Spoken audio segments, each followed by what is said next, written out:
अभी ठीक है ऑनलाइन स्टूडेंट्स? हाँ जी। तो मेरे पास क्या है, ठीक है, मेरे पास चाइल्ड में भी शो डेटा नाम से मेथड है और पेरेंट में भी शो डेटा नाम से मेथड है। मेरे पास यहाँ पे सेम नेम से मेथड पाइथन जो है, इस कॉन्सेप्ट को हम लोग ओवरराइडिंग बोलते हैं। ओवरराइडिंग का क्या मतलब है कि अगर हमारे पास सेम नेम से चाइल्ड और पेरेंट दोनों में मेथड्स आ जाते हैं, तो हमारे पास जो चाइल्ड वाला मेथड है वो पेरेंट वाले मेथड को ओवरराइड कर देता है, इसको राइड बोलते हैं, ठीक है। तो चाइल्ड वाला मेथड पेरेंट वाले मेथड को ओवरराइड कर देता है, प्रायोरिटी हमारे चाइल्ड वाले मेथड को मिलती है। तो अगर हमारे पास ऑब्जेक्ट चाइल्ड का है और हम शो डेटा मेथड को कॉल करेंगे, तो हमारे पास जो शो डेटा कॉल होगा पहले प्रायोरिटी चाइल्ड को मिलेगी। अगर चाइल्ड में शो डेटा नहीं है तो पेरेंट का शो डेटा कॉल हो जाएगा। तो अगर खाली पेरेंट में ही शो डेटा है तो ओवरराइडिंग नहीं हो रही, एक नाम से एक ही मेथड है। लेकिन एक नाम से आपके पास पेरेंट में भी मेथड है, अभी कंस्ट्रक्टर की बात नहीं कर रहे उमेश, पहले हम ओवरराइडिंग की बात कर रहे हैं। अभी मैं कंस्ट्रक्टर पे आता हूं, अभी पहले मैं ओवरराइडिंग की बात कर रहा हूं, ठीक है। अभी मैं कंस्ट्रक्टर्स पे आऊंगा। तो मेरे पास क्या है, obj.show डेटा करने पे अगर शो डेटा नाम से मेथड मेरे पास पेरेंट में भी है और चाइल्ड में भी है, तो प्रायोरिटी चाइल्ड को मिलेगी। इस कॉन्सेप्ट को हम लोग ओवरराइडिंग बोलते हैं और पाइथन इस कॉन्सेप्ट को सपोर्ट करता है। ओवरराइडिंग अलाउड है, यानी कि आपके पास पेरेंट और चाइल्ड दोनों में सेम नेम से मेथड्स हो सकते हैं। Are you getting this? ठीक है। तो अगर आप रन करोगे तो कौन सा शो डेटा कॉल होगा? चाइल्ड वाला शो डेटा कॉल होगा, ठीक है। लेकिन अगर चाइल्ड में शो डेटा नहीं है, चाइल्ड में शो डेटा नहीं है, तो कौन सा शो डेटा कॉल होगा? कौन सा शो डेटा कॉल होगा? चाइल्ड में शो डेटा नहीं है, प्रायोरिटी किसको मिलेगी? प्रायोरिटी किसको मिलेगी? पेरेंट को मिलेगी। अगर चाइल्ड में नहीं है तो प्रायोरिटी पेरेंट को मिलेगी। लेकिन क्या हुआ, 3 पेरेंट्स आ गए। अब हमें बाइसिंग करनी पड़ेगी पेरेंट्स के साथ कि ये मेरे फेवरेट पेरेंट है। जैसे बच्चे होते हैं ना, मुझे मम्मी ज्यादा पसंद है पापा से, ठीक है, तो ये मेरे फेवरेट पेरेंट है और ये फेवरेट नहीं है, ठीक है। ये स्टेप मदर है, ये रियल मदर है, राइट। तो हमें प्रायोरिटी सेट करनी पड़ेगी, ठीक है। तो इस प्रॉब्लम को, कि हमारे पास अगर एक ही चाइल्ड है और मल्टीपल पेरेंट्स हैं, एक ही चाइल्ड और मल्टीपल पेरेंट्स है और हम चाइल्ड के ऑब्जेक्ट से पेरेंट के मेथड को कॉल करते हैं और सब में मेथड अवेलेबल है, तो क्या होता है? एम्बिग्विटी आती है कि प्रायोरिटी किसको मिले। हमारे पास 3 पेरेंट हैं, हम चाहते हैं कि हम बाइसिंग ना करें। मेरे को तीनों फेवरेट पेरेंट्स हैं, मेरे 3 पेरेंट्स हैं, तीनों फेवरेट हैं, C1 C2 C3। और मैं क्या चाहता हूं कि मैं तीनों में से, अब कहीं ना कहीं प्रोग्रामिंग है तो प्रोग्रामिंग में सेट ऑफ रूल्स बने हुए हैं हर चीज के लिए। प्रोग्रामिंग में एम्बिग्विटी चीज के लिए कोई स्कोप नहीं होता, ठीक है। एम्बिग्विटी का कोई स्कोप नहीं है प्रोग्रामिंग में।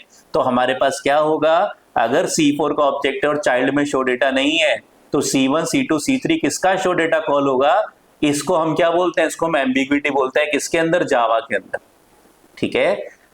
तो इन अबोव प्रोग्राम, ठीक है, बहुत पावरफुल कॉन्सेप्ट है। In above program if we have show data method in all 3 parents but not in child. Now if we call show data method using child object, then it may create an ambiguity, ठीक है, ambiguity। और in Java programming language ambiguity, EAMBIGUITY, ambiguity in Java, ambiguity it may create an ambiguity, or in Java it creates ambiguity that which parent will be given, which parent show data method will be called. Are you getting this? ambiguity समझ में आ रही है आप लोगों को? एक child है, multiple parents हैं, C1 C2 C3। एक चाइल्ड है, मल्टीपल पेरेंट्स हैं, C1 C2 C3, तीनों में शो डेटा नाम से मेथड है। और हम क्या कर रहे हैं? obj.show डेटा, और तीनों पेरेंट्स मेरे फेवरेट हैं। तो किस शो डेटा को कॉल करना है, ये एक एम्बिग्विटी जनरेट करता है। समझ में आ रही है एम्बिग्विटी? ठीक है। So this ambiguity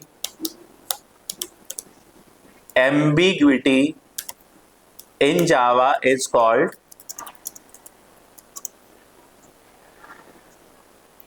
diamond problem. and there is no direct solution made for diamond problem in Java. That is, Java does not support multiple inheritance. ठीक है, बहुत फेवरेट क्वेश्चन है ये इंटरव्यूअर्स का कि क्या जावा में मल्टीपल इनहेरिटेंस होता है? नहीं होता. इनहेरिटेंस, ठीक है, क्या जावा में मल्टीपल इनहेरिटेंस होता है? तो पाइथन में जावा में डायरेक्ट मल्टीपल इनहेरिटेंस नहीं होता. ठीक है, इनहेरिटेंस नहीं होता. But in Python this ambiguity, a solution is made for this ambiguity using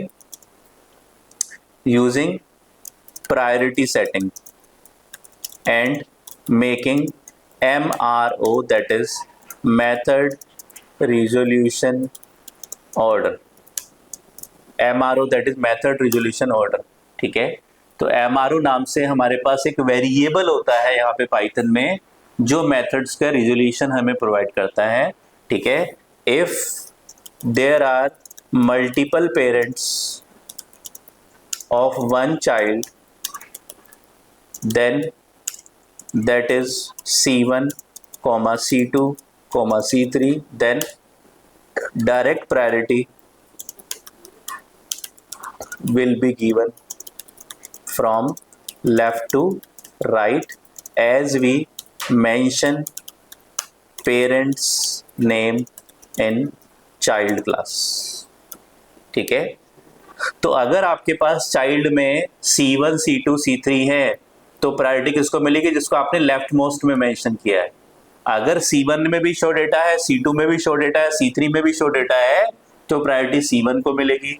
अगर C1 में शो डेटा नहीं है तो उसके नेक्स्ट वाला लेफ्ट टू राइट में C2 को मिलेगी और C2 में नहीं है तो C3 को मिलेगी. Are you getting this? ठीक है, तो अगर मेरे पास C1 में, अभी मैं यहाँ पे रन करूंगा प्रोग्राम को, तो कौन सा शो डेटा कॉल होगा? C1 का. अगर हमने रन किया तो मेरे पास लिखा आ गया I am in class C1.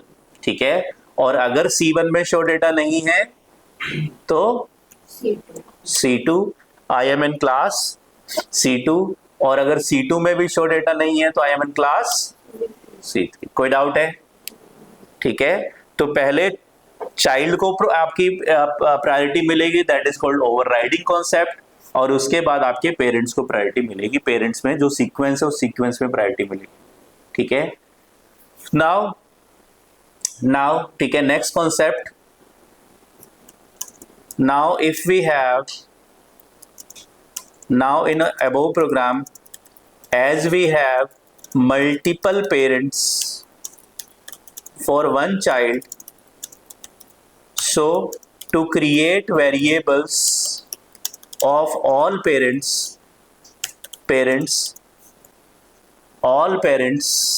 variables of all parents, we need to call constructors of all the parents in child class. ठीक है, क्या करना पड़ेगा हमें क्या करना है? हम अगर ऑब्जेक्ट C4 का बना रहे हैं तो हमें C4 के वेरिएबल्स तो बनने ही चाहिए, C1, C2, C3 के भी वेरिएबल्स बनने चाहिए अगर कंप्लीट इनहेरिटेंस चाहिए. तो क्या करना पड़ेगा हमें? यहां से अगर हम लिखते हैं super dot double underscore init double underscore, super dot double underscore init double underscore, तो ये कौन से कंस्ट्रक्टर को कॉल करेगा? C1 के कंस्ट्रक्टर को कॉल करेगा. सुपर किसको रिप्रेजेंट करेगा? Immediate parent. अब यहाँ पे C1 होगा, C1 का कंस्ट्रक्टर कॉल हो जाएगा. क्या होगा? आपने ऑब्जेक्ट बनाया, ऑब्जेक्ट का एड्रेस 1000 है, ऑब्जेक्ट डॉट इनिट से चाइल्ड में इनिट अवेलेबल है अगर, तो सेल्फ में obj आ जाएगा, सेल्फ का एड्रेस 1000 हो जाएगा. यहाँ पे दो वेरिएबल G और H बन जाएंगे. वेरिएबल्स कैसे बनते हैं? Variable name equals to value से वेरिएबल्स बनते हैं. दो वेरिएबल्स 1000 एड्रेस में बन जाएंगे. और फिर आपका सुपर किसको, सुपर का ब्रैकेट लगा तो क्या कॉल हो गया? आपका पेरेंट का ऑब्जेक्ट कॉल बन गया, और पेरेंट के ऑब्जेक्ट के साथ इनिट कॉल हुआ तो C1 का इनिट कॉल होगा. अगर आप यहाँ पे कंट्रोल प्रेस करोगे तो C1 के इनिट पे आ जाओगे और सेल्फ में 1000 आ जाएगा और दो वेरिएबल्स और बन जाएंगे A और B. अब C1 का कोई पेरेंट नहीं है तो उसका कोई कंस्ट्रक्टर कॉल नहीं होगा, तो तो अभी 4 वेरिएबल्स बन गए, लेकिन हमें बनाने कितने हैं?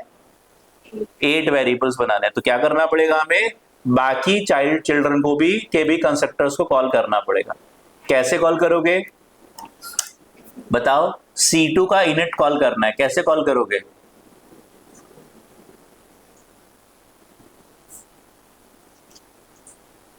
कैसे कॉल करोगे? C2 का इनिट कॉल करना है। ऑनलाइन स्टूडेंट्स,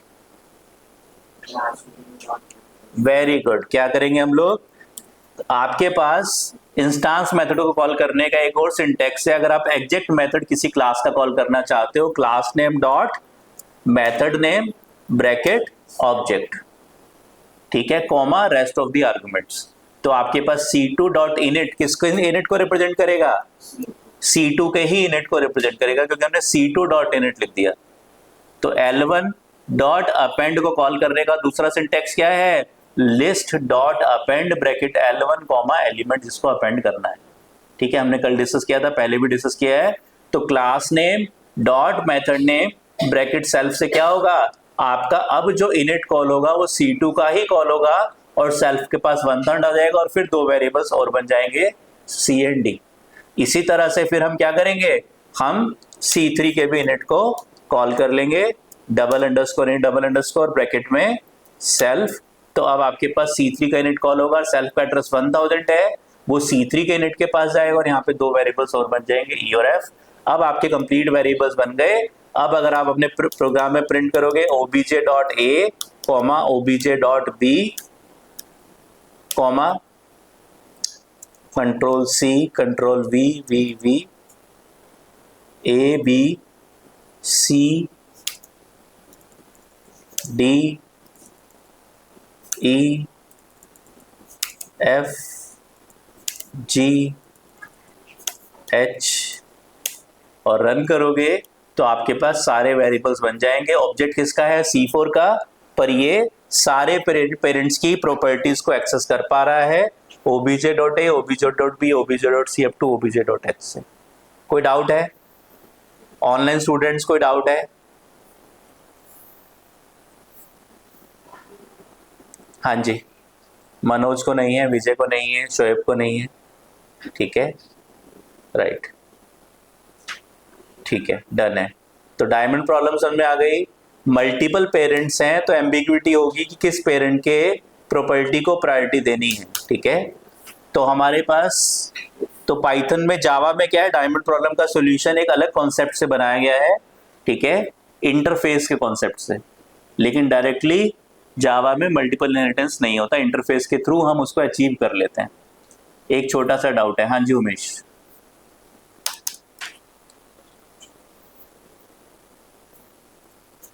बताओ। ओवरराइट और ओवरराइड में क्या डिफरेंस है? ओवरराइट मतलब आपके पास क्या है, एक्चुअली पाइथन में ओवरराइटिंग होती नहीं है, ठीक है। बोला जाता है कि ओवरराइटिंग होती है। अगर आपने लिखा x=5 और x=7 तो आप क्या कह रहे हो कि आपके पास अगर ये कोई दूसरी प्रोग्रामिंग लैंग्वेज होती तो ये ओवरराइटिंग होती, WRITING, कि आपने x में पहले 5 था, यानी कि 1/3 एड्रेस पे 5 था। सी लैंग्वेज है, इंट x आपने पहले से बना दिया, x का एड्रेस 1000 हो गया। तो सी लैंग्वेज में अगर आप x=5 लिखोगे तो 5 कहाँ जाएगा? 1/3 एड्रेस पे। फिर दोबारा x=7 लिखोगे तो 7 कहाँ जाएगा? 1/3 एड्रेस पे ही जाएगा सी लैंग्वेज में, क्योंकि सी लैंग्वेज में जो आपको मेमोरी मिलती है प्रोग्राम के स्टार्टिंग में मिल जाती है, ठीक है। तो इंट x आपने बनाया तो x का एड्रेस फिक्स हो गया, थ्रू आउट द प्रोग्राम 1/3 रहेगा। लेकिन पाइथन में एक्चुअल में ओवरराइटिंग नहीं होती है, ठीक है। पाइथन में एक्चुअल में ओवरराइटिंग नहीं होती है। पाइथन में एक्चुअल में ओवरराइटिंग की जगह हमारे पास जो है डायनेमिक मेमोरी एलोकेशन होती है। जब आप x=5 लिखोगे तो 1/3 एड्रेस पे जाएगा, और x=7 लिखोगे तो 2000 एड्रेस पे जाएगा, ठीक है। बोला जाता है कि ओवरराइटिंग हो रही है, ठीक है उमेश।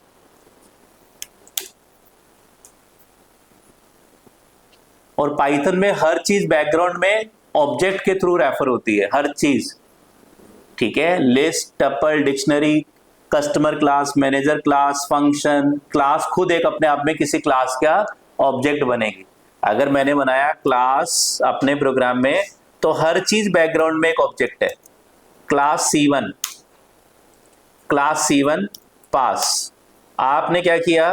प्रिंट किया टाइप ऑफ C1, C1 क्या भला है, C1 क्या चीज है, ठीक है। तो C1 क्या बन रहा है, हमने देखा डेफ फंक 1 बनाते हैं, तो हमने टाइप ऑफ फंक 1 देखा था, क्या था टाइप फंक 1 का, फंक 1 का टाइप क्या था, अगर हमने बनाया डेफ फंक 1 और टाइप ऑफ फंक 1 तो क्लास फंक्शन, ठीक है। फंक्शंस क्या होते हैं, फंक्शन क्लास का ऑब्जेक्ट होता है। तो क्लास क्या चीज है, क्लास भी एक ऑब्जेक्ट होगी, किस क्लास का, हमने रन किया, ये हमारे पास टाइप नाम से क्लास आ गई। तो क्लास जो यूजर डिफाइंड क्लासेस हम बना रहे हैं वो भी ऑब्जेक्ट है किसका, टाइप क्लास का। तो हर चीज बैकग्राउंड में क्लासेस के थ्रू बनी है, और एक्चुअली जो मेमोरी कंज्यूम कर रहा है, C1 यहाँ पे मेमोरी कंज्यूम कर रहा है, जो एक्चुअली मेमोरी ले रहा है वो ऑब्जेक्ट है उस क्लास का। तो C1 क्या चीज है, ऑब्जेक्ट है टाइप क्लास का। डेफ फंक 1 बनाया, डेफ ऐड बनाया, डेफ सब्ट्रैक्ट बनाया, तो ये सब क्या है, ऑब्जेक्ट्स हैं फंक्शन क्लास के। x इक्वल्स टू 5 बनाया तो क्या है, ऑब्जेक्ट है इंटीजर क्लास का। लिस्ट बनाया तो ऑब्जेक्ट है लिस्ट क्लास का। कस बनाया तो ऑब्जेक्ट है कस्टमर क्लास का, ठीक है। तो हर चीज बैकग्राउंड में ऑब्जेक्ट है पाइथन के अंदर, राइट। बस होता क्या है, डिफरेंस क्या है, डिफरेंस ये है कि कुछ चीजों को प्रिंट करो तो वैल्यू प्रिंट होती है, कुछ चीजों को प्रिंट करो तो एड्रेस प्रिंट होता है। आप इंटीजर को प्रिंट करोगे वैल्यू प्रिंट होगी, लेकिन अगर आप कस्टमर क्लास के ऑब्जेक्ट कस को प्रिंट करोगे तो एड्रेस प्रिंट होगा, फंक को प्रिंट करोगे तो एड्रेस प्रिंट होगा, ठीक है। इसी प्रोग्राम में आपने क्या किया, प्रिंट कर दिया C1 को, C1 को प्रिंट कर दिया। रन करते हैं, क्या प्रिंट हुआ, class main dot C1, C1 क्या है, क्लास है।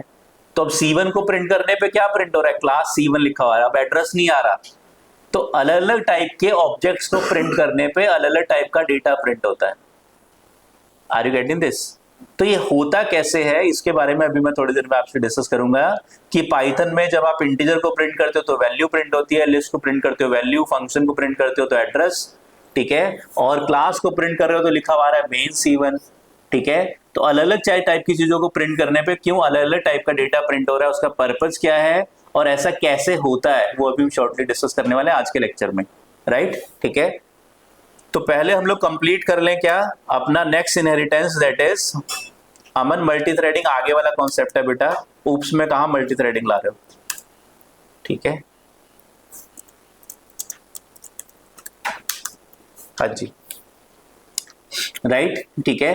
तो हमारे पास क्या है, हमारे पास अब नेक्स्ट कॉन्सेप्ट आता है, नेक्स्ट कॉन्सेप्ट है कौन सा, next inheritance, hybrid inheritance, hybrid inheritance, ठीक है। हाइब्रिड इनहेरिटेंस ऑप्शन केस 1, ठीक है, case 1 as shared in image, ठीक है। इमेज मैंने शेयर पहले भी की थी, दोबारा आप बोलोगे तो फिर शेयर कर दूंगा। जो हमारे पास हमारी पेंटिंग में, पेंटिंग वर्ड ज्यादा अच्छा है, पेंटिंग, ठीक है। चलिए पाइथन, अब जो इंजीनियर है, प्रोग्रामर है, उसकी पेंटिंग्स तो कुछ ऐसी ही होंगी, देखो आपको एक्सेप्ट करना पड़ेगा, राइट।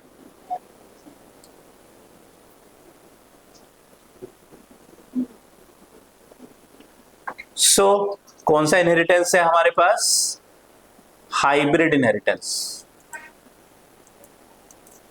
हाइब्रिड इनहेरिटेंस, ठीक है। तो हाइब्रिड इनहेरिटेंस के हमने दो केस लिए हैं। पहला केस है हमारे पास, पहला केस है हमारे पास एक पेरेंट है, उसके दो चिल्ड्रन है, उन दोनों चिल्ड्रन का, वो दोनों चिल्ड्रन फिर पेरेंट का रोल प्ले कर रहे हैं और इन दोनों पेरेंट्स का एक चाइल्ड है C4, ठीक है। Are you getting this. तो हमारे पास C1 C2 C3 में कौन सा इनहेरिटेंस चल रहा है, C1 C2 C3 में कौन सा इनहेरिटेंस चल रहा है, हाँ जी, C1 C2 C3 में कौन सा इनहेरिटेंस है, हायरार्किकल इनहेरिटेंस है, एक पेरेंट मल्टीपल चिल्ड्रन, ठीक है, हायरार्किकल इनहेरिटेंस है। C2 C3 C4 में कौन सा इनहेरिटेंस है, मल्टीपल है, एक child multiple parents. C1 C2 C4 में कौन सा इनहेरिटेंस है? C1 C2 C4 में मल्टी लेवल, ठीक है। एक C4 है, इसका पेरेंट C2, C2 का पेरेंट C1, तो ये क्या हो गया? एक हाइब्रिड इनहेरिटेंस हो गया। डन है।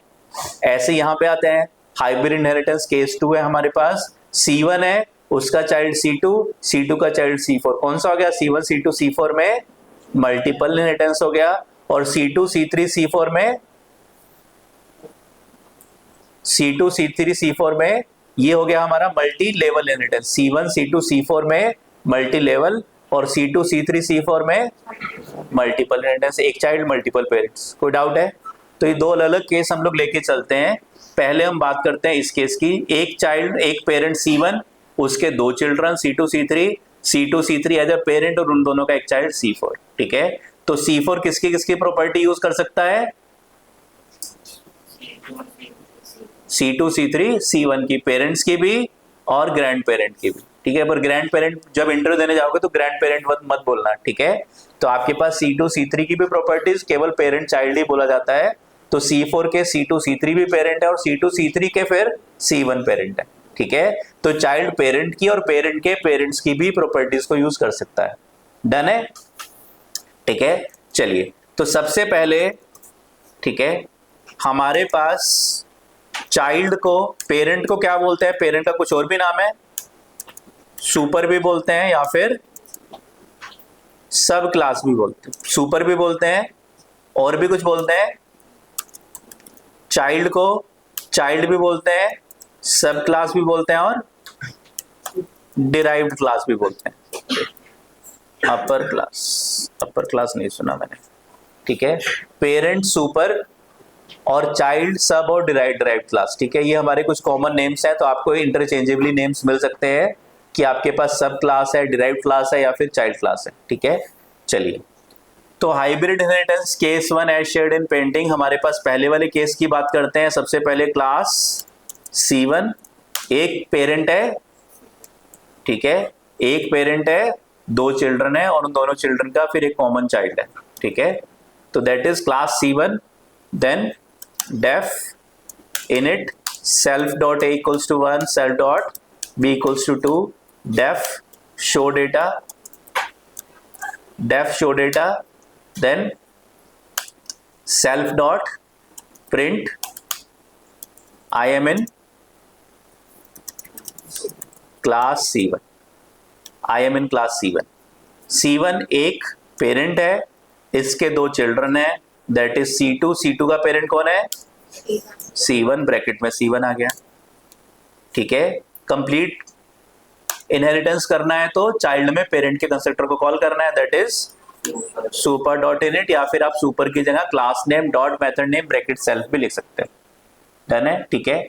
Then variables name A B C D, values हो गई 3 and 4, I am in class C2, ठीक है। देन क्लास C2 और एक और चाइल्ड है C3, इसका पेरेंट कौन है? C1 है, ठीक है। वेरिएबल्स के नेम EF, वैल्यूज 5 6, सुपर किसको रेफर करेगा? C1 को, C1 के कंस्ट्रक्टर को कॉल कर लिया और show data I am in class C3। Then class C4, C4 का पेरेंट, C4 का पेरेंट, दो पेरेंट्स हैं C4 के, केस 1 में C4 के दो पेरेंट्स हैं C2 एंड C3, तो यहां पे हमने C2 comma C3, C2 comma C3। Variable names G and H, values 7 and 8। Super किसको रेफर करेगा? C2 को रेफर करेगा, तो क्या होगा? C2 का कंस्ट्रक्टर तो कॉल हो जाएगा पर C3 का कॉल नहीं होगा, तो हमें C3 का भी कॉल करना है, तो क्या करना पड़ेगा? C3 dot init bracket self. Done है, ठीक है। Can we use small case C? Small case C किस चीज के लिए शोएब? क्लास नेम के लिए कह रहे हो आप? नहीं बेटा, क्लास नेम के लिए आप कर सकते हो, लेकिन पाइथन या फिर डेवलपर कम्युनिटी, दुनिया की हर प्रोग्रामिंग लैंग्वेज में डेवलपर कम्युनिटी कहती है कि क्लास का नेम कैपिटल से स्टार्ट होना चाहिए, और नेक्स्ट जहां जितने भी वर्ड्स हैं उस पर्टिकुलर क्लास नेम के अंदर, वहां पे जहां एम्फेसिस आ रहा है, जहां पे स्ट्रेस आ रहा है, वो भी कैपिटल से स्टार्ट होने चाहिए। इसको बोलते हैं हम कैमल केस या फिर एक्सटेंडेड कैमल केस नोमेनक्लेचर बोलते हैं। ठीक है, राइट शेफ? तो आपकी मर्जी, आप स्मॉल से लेना चाहो ले लो, लेकिन कसम खानी थी हमने कि कैपिटल से ही लेना है। राइट, चलिए, तो आई एम इन क्लास C2, तो ये हमारे पास हो गए। ठीक है, अब अगर हम ऑब्जेक्ट बनाएंगे किसका, C4 का, तो कितने वेरिएबल्स बनने चाहिए,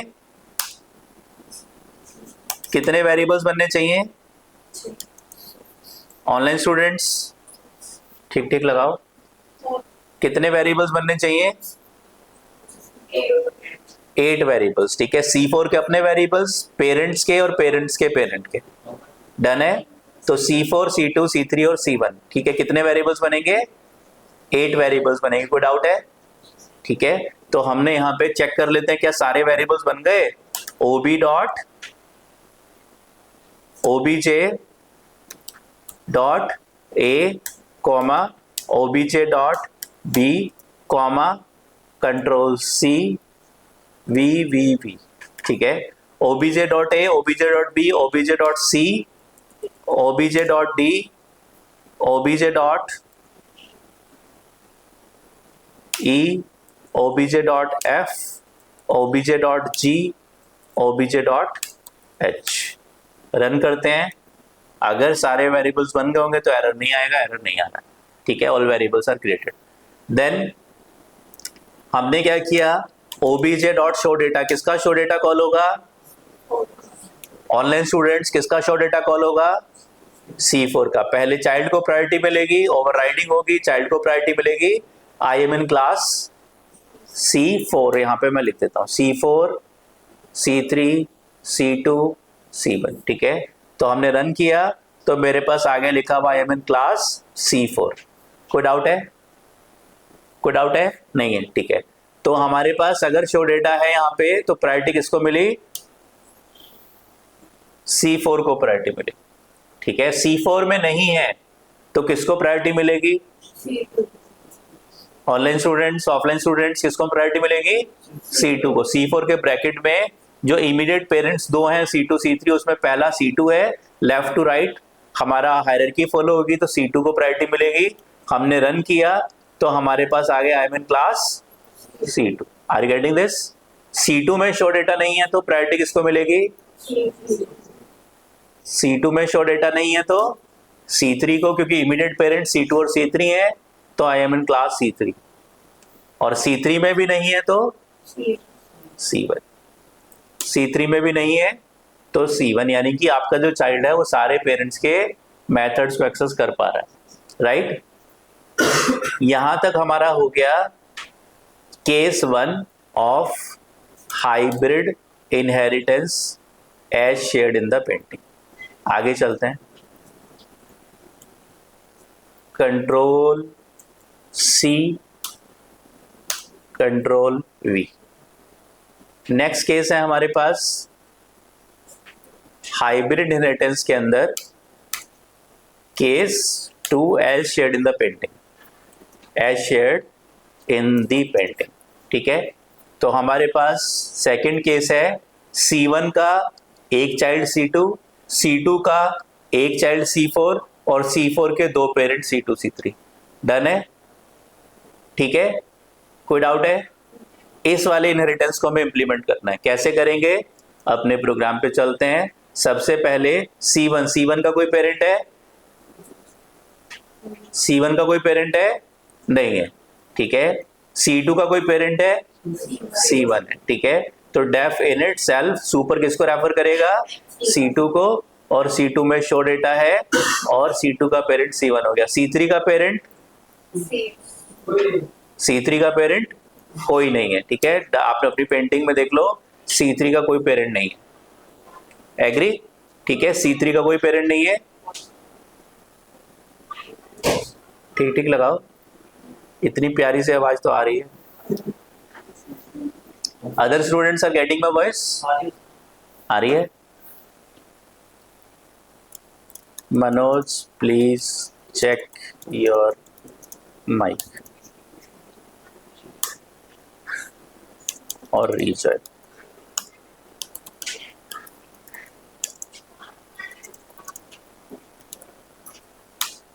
हाँ जी, डन है, ठीक है। तो हमारे पास हमने क्या किया यहां पर, ठीक है। तो C4 का C3 का कोई पेरेंट है? नहीं है, नहीं है तो फिर सुपर कॉल नहीं होगा। C3 का ऑब्जेक्ट बनाएंगे तो कितने वेरिएबल्स बनेंगे? C3 का ऑब्जेक्ट बनाएंगे तो कितने वेरिएबल्स बनेंगे? केवल 2 बनेंगे, इसका कोई पेरेंट नहीं है। C3 का केवल अपनी प्रॉपर्टी यूज कर पाएगा, इसका अपना कोई पेरेंट नहीं है। तो इसके अंदर हम सुपर से पेरेंट के कंस्ट्रक्टर को कॉल नहीं करेंगे C3 के अंदर, ठीक है। और इसके अंदर भी हमारे पास मेथड है IMN क्लास C3। C4 के कितने पेरेंट्स हैं? 2 पेरेंट C2 C3। तो ये हमने बनाया हुआ है, C2 से C4 से हमने C2 के कंस्ट्रक्टर को और C3 के कंस्ट्रक्टर को कॉल किया हुआ है, ठीक है। कोई डाउट है? डायग्राम अच्छे से आके खोल के देख लो प्लीज। जो लोग चश्मा लगाते हैं प्लीज चश्मा लगा के अच्छे से हाइब्रिड इनहेरिटेंस का सेकंड केस का एग्जांपल देख लो, डायग्राम देख लो। C4 का ऑब्जेक्ट बनेगा तो 8 वेरिएबल्स बनेंगे, C4 C2 C3 और इनका पेरेंट C1 है C2 का, ठीक है। तो C4 C2 की भी, C3 की भी और C1 की भी प्रॉपर्टीज को यूज कर सकता है, ठीक है। और C2 अगर C2 का ऑब्जेक्ट बनाएंगे तो केवल C1 और C2 दोनों की प्रॉपर्टी, C3 केवल C3 की यूज करेगा, C1 केवल C1 की यूज करेगा, लेकिन C4 चारों के चारों क्लासेस की प्रॉपर्टीज को यूज कर पाएगा। डन है, चलिए, ठीक है। तो अब हमने क्या किया, हमने ऑब्जेक्ट बनाया C4 का। चेक कर लेते हैं क्या सारे वेरिएबल्स बन रहे हैं? हमारे सारे वेरिएबल्स बन गए। और ऑब्जेक्ट किसका है? C4 का। तो obj.showData करेंगे तो किसका showData कॉल होगा? C4 का। प्रायोरिटी पहले C4 को मिलेगी। अगर C4 में showData नहीं है, अगर C4 में showData नहीं है तो किसका showData कॉल होगा? किसका showData कॉल होगा? C2 का। हमने रन किया, मेरे पास क्या लिखा गया? IMN class C2। डन है। अगर C4 में showData नहीं है तो प्रायोरिटी किसको मिल गई? C2 को मिल गई। अगर C2 में showData नहीं है तो प्रायोरिटी किसको मिलेगी? अगर C2 में showData नहीं है तो जल्दी से बताओ प्रायोरिटी किसको मिलेगी ऑनलाइन स्टूडेंट्स?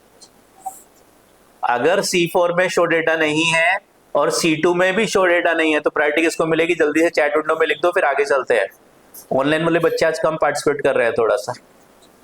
3 बच्चों ने लिखा है C3, बाकी बच्चे कहाँ हैं? Right Hemant, right Radha. इतनी मेहनत लगती है क्या C3 टाइप करने में? अभी भी 5 बच्चों ने लिखा है। 4 ऑप्शन है, C1 C2 C3 C4। Negative marking है नहीं, एक आंसर तो दो कम से कम। चल, तो मेरे पास क्या आ गया? IMN क्लास C1, ठीक है। आना क्या था, आप क्या सोच रहे थे? C3 आएगा, पर आ गया C1, ठीक है।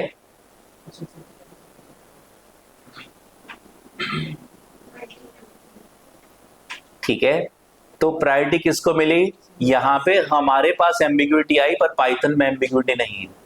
हमें फील हो रहा था कि C4 के 2 इमीडिएट पेरेंट्स हैं, C2 और C3, और उसमें भी इमीडिएट C2 है, पहली प्रायोरिटी C2 को, और C2 नहीं तो C3 को। एक चाइल्ड है, उसके पेरेंट हैं, ठीक है, एक फादर और एक मदर। पहली प्रायोरिटी फादर की प्रॉपर्टी नहीं तो मदर की प्रॉपर्टी, और फिर वो भी नहीं तो ग्रैंड पेरेंट की, पर ऐसा नहीं होता। पहले फादर की प्रॉपर्टी, फिर ग्रैंडफादर की प्रॉपर्टी, फिर मदर की, या पहले मदर की, फिर ग्रैंडफादर की, और फिर फादर की। ऐसे हमारा कुछ कॉन्सेप्ट चल रहा है, ठीक है। तो जहां पे भी आपको एम्बिग्विटी आती है, जहां पे आपको फील होता है एज ए डेवलपर कि कौन सी किस क्लास को प्रायोरिटी मिलने वाली है, किस क्लास के मेथड को प्रायोरिटी मिलने वाली है, जब आप बहुत बड़े प्रोजेक्ट बनाओगे तो ऐसी 100-200 क्लासेस बनी होंगी, एक दूसरे को इनहेरिट कर रहे होंगे। आपके पास आपकी रिक्वायरमेंट क्या होगी कि आपने मेथड बना के एक क्लास में रख दिया अब आप बार बार दूसरी क्लासेस में उस नाम से मेथड नहीं बनाना चाहते, तो बहुत एम्बिग्विटी आपको फील होगी। उस एम्बिग्विटी का सॉल्यूशन क्या है? उस एम्बिग्विटी का सॉल्यूशन है कि आपके पास MRO नाम से एक वेरिएबल आपको बना के दिया गया है। अगर आप प्रिंट करोगे C4 dot double underscore MRO double underscore, C4 dot double underscore MRO double underscore, अगर आप इसको प्रिंट करोगे और रन करोगे तो आपको क्या दिखेगा? यहां पे आपको एक मेथड रिजोल्यूशन ऑर्डर मिलेगा कि प्रायोरिटी किस डायरेक्शन में चलेगी। सबसे पहले प्रायोरिटी किस क्लास को मिलेगी? C4 को। C4 में नहीं है तो प्रायोरिटी C2 को, C2 में नहीं है तो C1 को, और C1 में नहीं है तो C3 को। अगर यहां पे C1 में मेथड नहीं है शो डेटा नाम से, C1 में मेथड नहीं है शो डेटा नाम से, तो फिर प्रायोरिटी C3 को मिलने वाली है। आपने रन किया, आपको आउटपुट में क्या आ गया? I am in class C3 आ गया। Are you getting this? ठीक है, तो जहां पे एम्बिग्विटी, आपका पाइथन का जो स्ट्रक्चर बना हुआ है शोएब कुछ इस टाइप का बना हुआ है कि अगर आपके पास दो पेरेंट्स हैं और पहले वाले पेरेंट का भी पेरेंट है तो प्रायोरिटी पहले पेरेंट को, फिर उसके पेरेंट को, और वापस जो है दूसरे पेरेंट को प्रायोरिटी मिलेगी। Are you getting this? तो हमारे पास क्या हो रहा है, ध्यान से थोड़ा सा देख लो। ठीक है, तो हमें अगर एम्बिग्विटी एज ए डेवलपर होती है तो हमें MRO को इमीडिएटली चेक करना है। ठीक है, MRO को इमीडिएटली चेक करना है। MRO मेथड रिजोल्यूशन ऑर्डर, ये हमें क्या बताएगा कि प्रायोरिटी कैसे कैसे सेट होगी जब आप हाइब्रिड इनहेरिटेंस पे काम कर रहे हो। ठीक है, तो सबसे पहले प्रायोरिटी C4 को, अगर C4 में मेथड नहीं है तो C2 को, अगर C4 में मेथड नहीं है तो C2 को, C2 में नहीं है तो C2 के पेरेंट C1 को, और C1 में नहीं है तो फिर C3 को, और C3 में भी नहीं है तो ऑब्जेक्ट क्लास को। ठीक है, तो ऑब्जेक्ट क्लास, ये क्या क्लास है? Object class in Python, Java, most of the programming languages में, C, PHP, most of the programming language, in most of the programming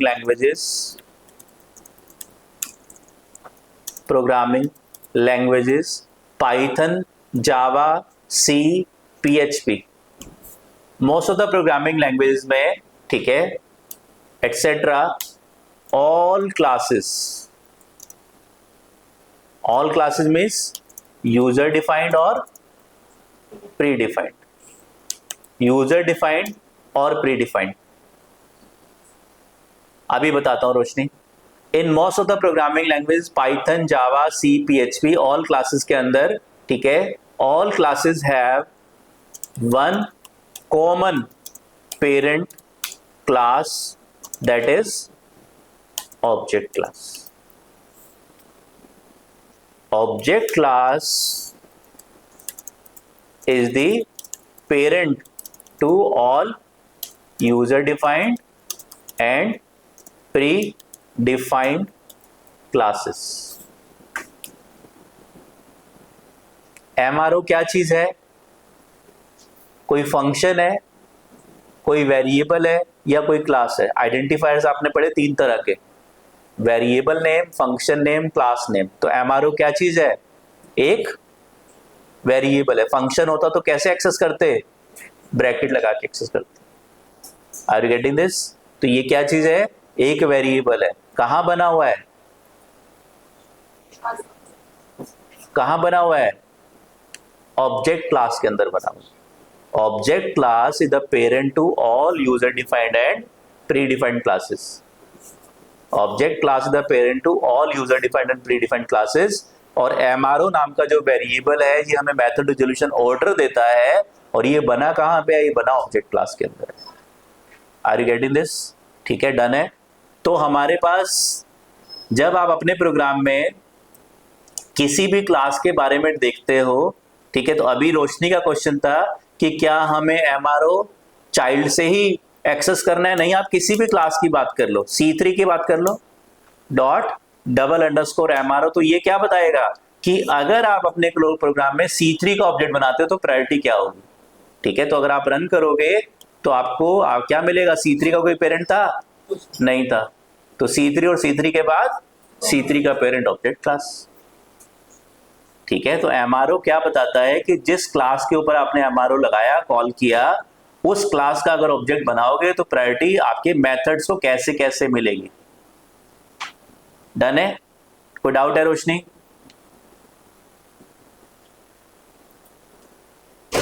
right, ठीक है, तो हमारे पास ये है MRO। ठीक है, तो अब आप किसी भी क्लास की बात करो, L1 इक्वल्स टू आपने क्या बनाया, एक लिस्ट बनाया 2 3 4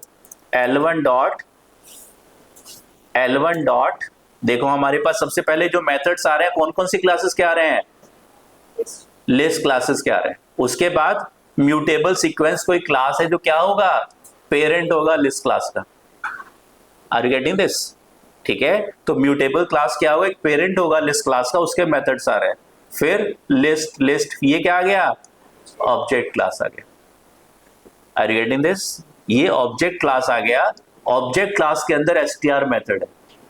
फिर एनोटेशन ऑब्जेक्ट क्लास, तो आप किसी भी क्लास की बात करोगे, यूजर डिफाइंड या प्री डिफाइंड, सभी के अंदर क्या मिलेगा, सभी का पेरेंट ऑब्जेक्ट क्लास तो होगा ही होगा। एग्री? ठीक है, चाहे आपने खुद अपनी क्लास बनाई है, कस्टमर क्लास है, ठीक है, C1 क्लास है, C2 क्लास है, आपकी लिस्ट क्लास है, डिक्शनरी क्लास है, सबका एक कॉमन पेरेंट आने वाला है ऑब्जेक्ट क्लास। तो जो मेथड्स आपके पास कॉमन मेथड्स हैं, जो लिस्ट में भी यूज होने हैं, टपल में भी यूज होने हैं, डिक्शनरी में भी यूज होने हैं, और उन मेथड्स के अंदर जो प्रोग्राम लिखा हुआ है वो सेम है। जैसे इंडेक्स मेथड है, वो लिस्ट में भी है, टपल में भी है, डिक्शनरी में भी है, लेकिन उसको ऑब्जेक्ट क्लास में नहीं बनाया गया। क्यों? क्योंकि वो बाकी सारी क्लासेस में एक्सेस नहीं हो पाएगा। ऑब्जेक्ट क्लास तो सभी की पेरेंट है। ठीक है, तो इंडेक्स मेथड कहां बनाया गया, लिस्ट का अपना अलग इंडेक्स मेथड है जो लिस्ट क्लास में ही बना है, स्ट्रिंग का अपना इंडेक्स मेथड है जो स्ट्रिंग क्लास में ही बना है। तो ऐसे मेथड जो सबको चाहिए वो कहां बनेंगे, वो ऑब्जेक्ट क्लास में बन जाएंगे। Are you getting this? ठीक है, डन है। सोच क्या रहे हो, इतना सिंपल तो कॉन्सेप्ट है।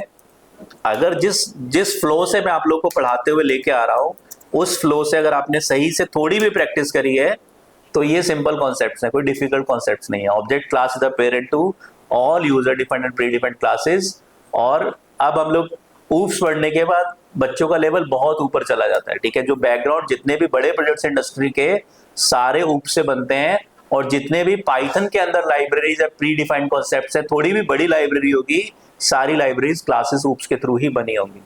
सब के अंदर बैकग्राउंड में ऑब्जेक्ट ओरिएंटेड प्रोग्रामिंग ही यूज हो रही है। आगे जितने भी हम कॉन्सेप्ट्स लाइब्रेरीज को पढ़ने वाले हैं, सबके अंदर ऊप्स आने वाला है। डन है? ठीक है, तो हमारे पास, ठीक है, तो अब हम बात करते हैं, जब हम एक नया कॉन्सेप्ट पढ़ते हैं, छोटा सा कॉन्सेप्ट है, ठीक है, दैट इज, ठीक है, लेट्स सी वन। अभी तक हमने वन वेरिएबल देख लिया, वी हैव सीन, हमने एक वेरिएबल देख लिया, कौन सा, MRO।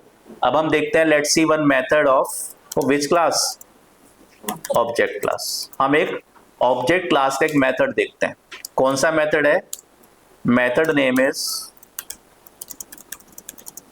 Double underscore str double underscore. Very powerful, ठीक है, मेथड, बहुत पावरफुल मेथड है। क्या करता है ये, this method decides when we print an identifier or variable or function or class or object, then what data to print on the screen। ठीक है, तो ये एक ऐसा पावरफुल मेथड है जो डिसाइड करता है कि जब हम मेथड को कॉल करते हैं, जब हम किसी चीज को प्रिंट करते हैं, तो एक्चुअली में, ठीक है, sometimes we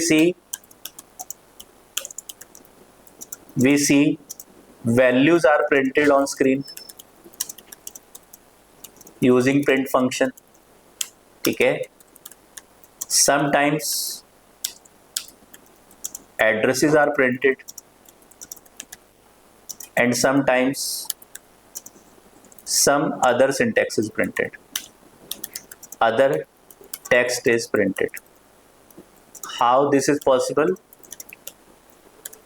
Using str method, using str method. str method एक ऐसा मेथड है जो ये सारी चीजों की प्लानिंग पहले से करता है। तो क्या होता है हमारे पास, whenever we use print function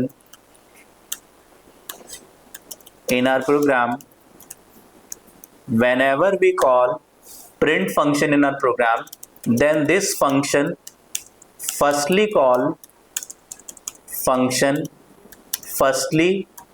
call double underscore str method, ठीक है, on all its arguments।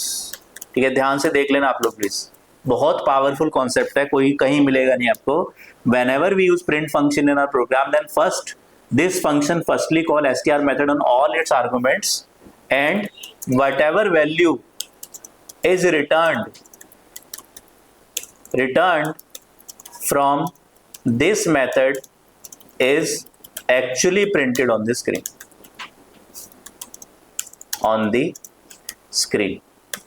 Are you getting this?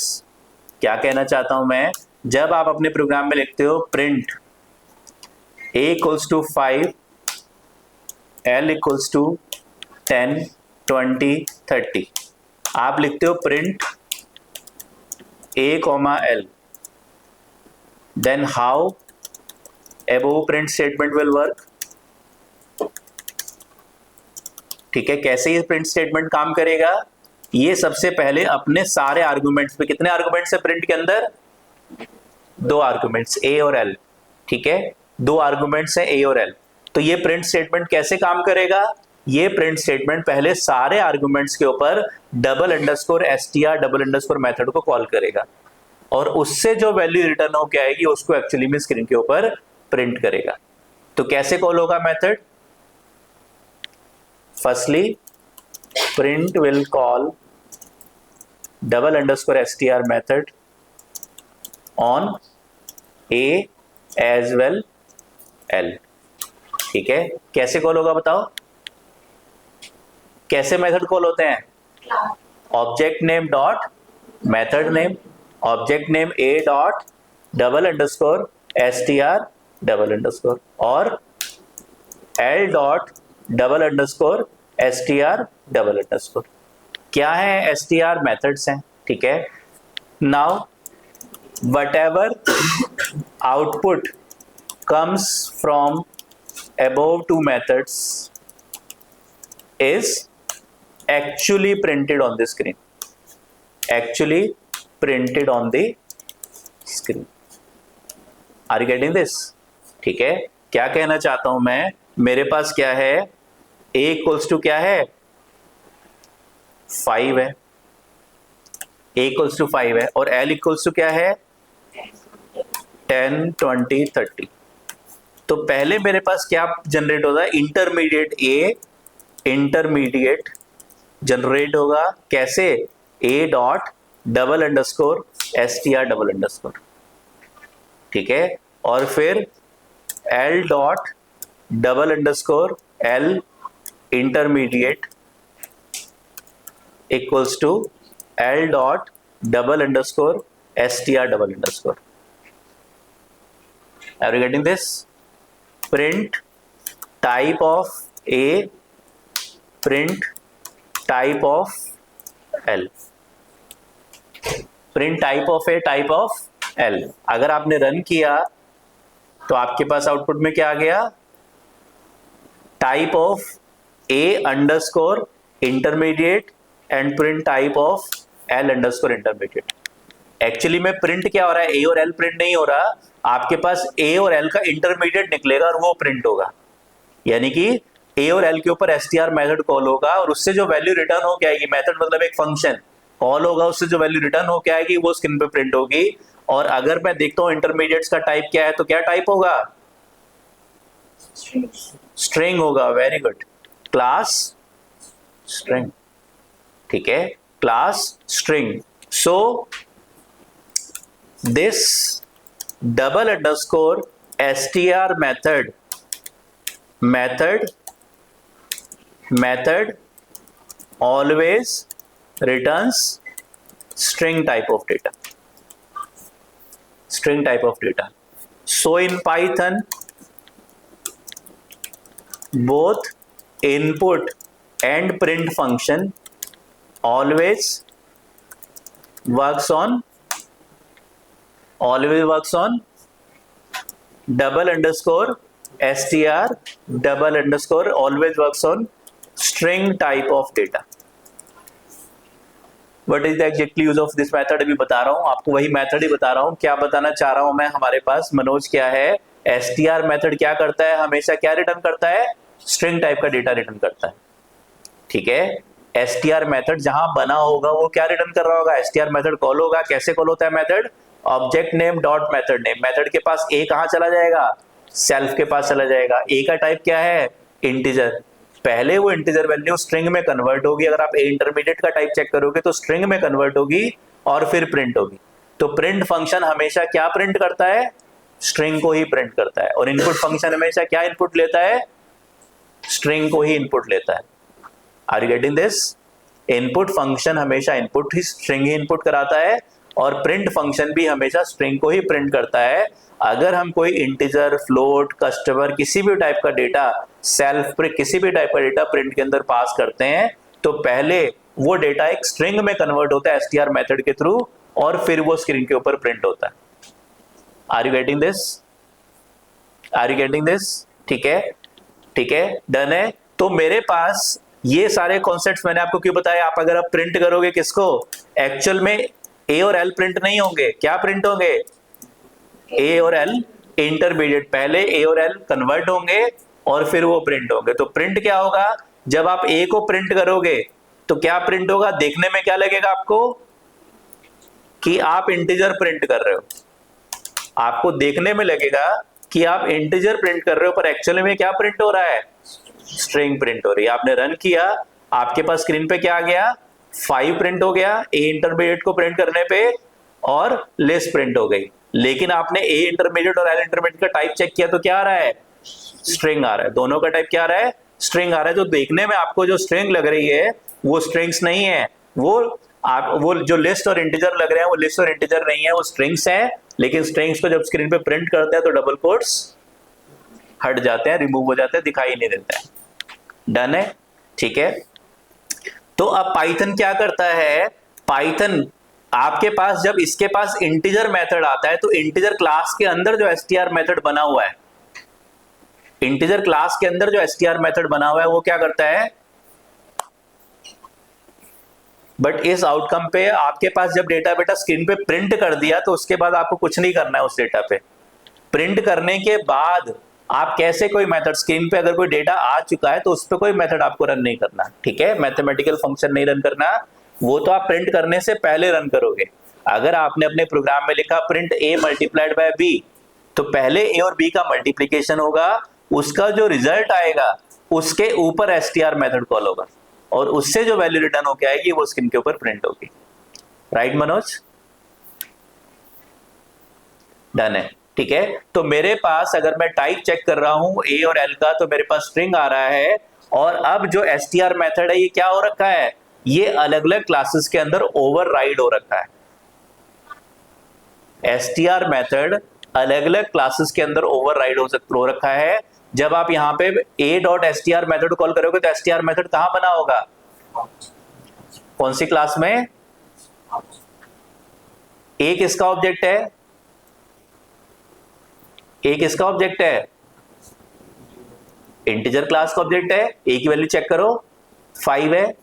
तो अगर इंटीजर क्लास में भी str मेथड होगा और ऑब्जेक्ट क्लास में भी str मेथड होगा तो प्रायोरिटी किसको मिलेगी?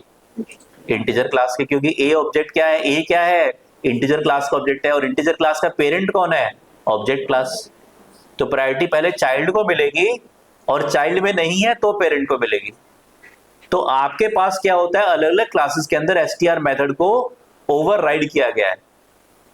तो फंक्शन क्लास के अंदर जब आप एसटीआर मेथड कॉल होता है फंक्शन क्लास का, तो क्या रिटर्न करता है? वो एक्चुअली में एड्रेस को रिटर्न करता है। इंटीजर क्लास में जब एसटीआर मेथड कॉल होता है तो क्या रिटर्न करता है? वैल्यू को रिटर्न करता है, वो वैल्यू को रिटर्न करता है। Are you getting this? ठीक है, तो हमारे पास देखो जादू, अब मैं आपको जादू दिखाता हूं जो मैं दिखाना चाह रहा था, और ये सारे कॉन्सेप्ट मैंने आपको क्यों पढ़ाए, ठीक है, क्योंकि एक रूल आपको याद रखना है कि जनरली जब भी आप हार्डवेयर से एक्सटर्नल वर्ड से प्रोग्रामिंग को इंटरफेस करते हो तो डेटा जनरली स्ट्रिंग्स में आता है, उसके बाद वो बाइनरी में कन्वर्ट होता है।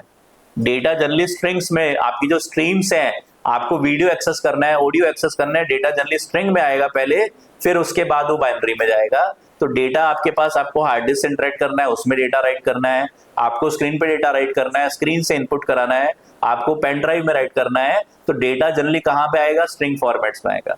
तो प्रिंट फंक्शन से भी डेटा स्ट्रिंग फॉर्मेट में जाता है, इनपुट फंक्शन से भी डेटा स्ट्रिंग फॉर्मेट में आता है। Are you getting this? ठीक है, तो हमारे पास मैंने क्या किया, एक क्लास बनाई C1, एक क्लास बनाई C1, obj equals to C1, print obj। क्या प्रिंट होगा? ऑनलाइन स्टूडेंट जल्दी से बता दो क्या प्रिंट होगा?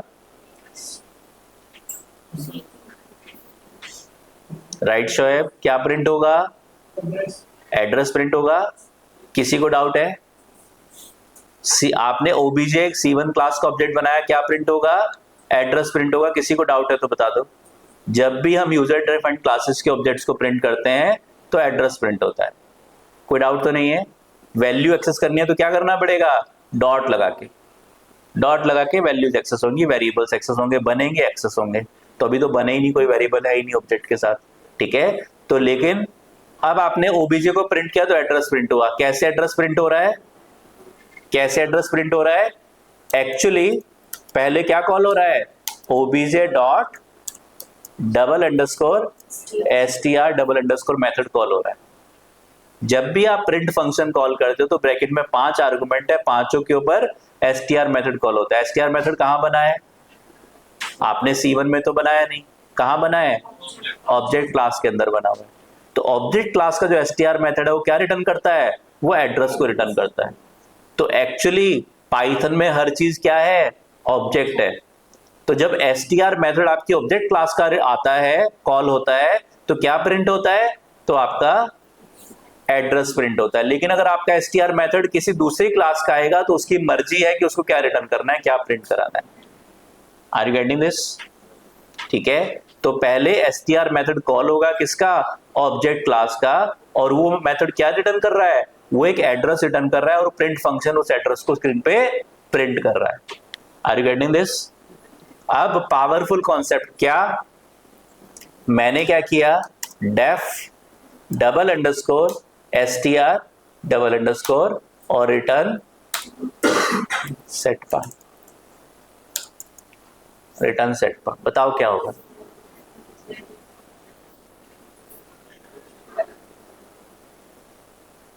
बताओ क्या होगा? हाँ जी, हाँ जी, ऑनलाइन स्टूडेंट्स,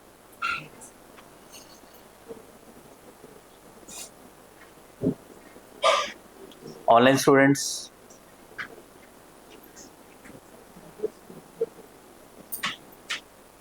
हाँ जी,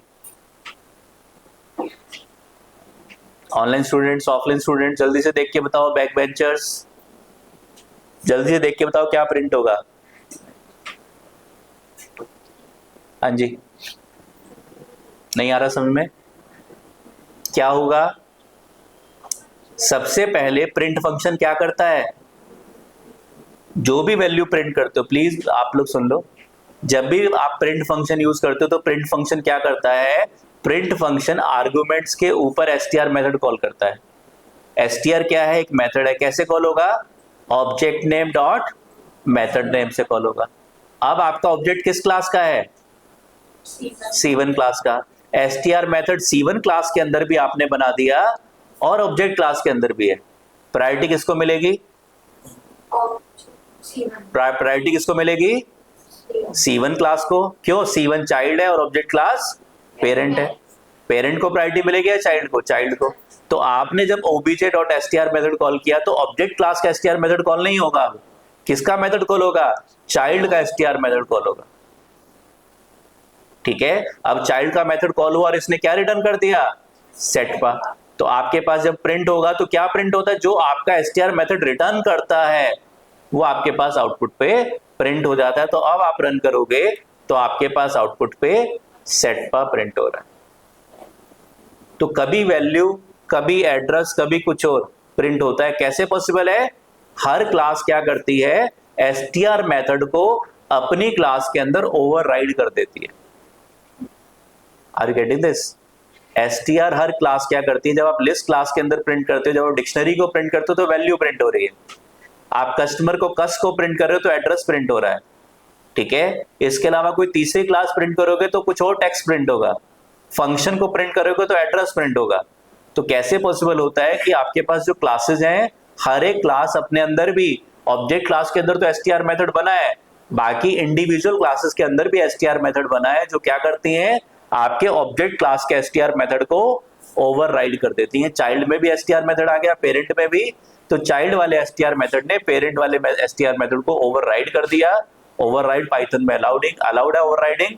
तो आपके पास जब आप कॉल करोगे तो चाइल्ड का str मेथड कॉल होगा और क्या रिटर्न हो रहा है, setpa।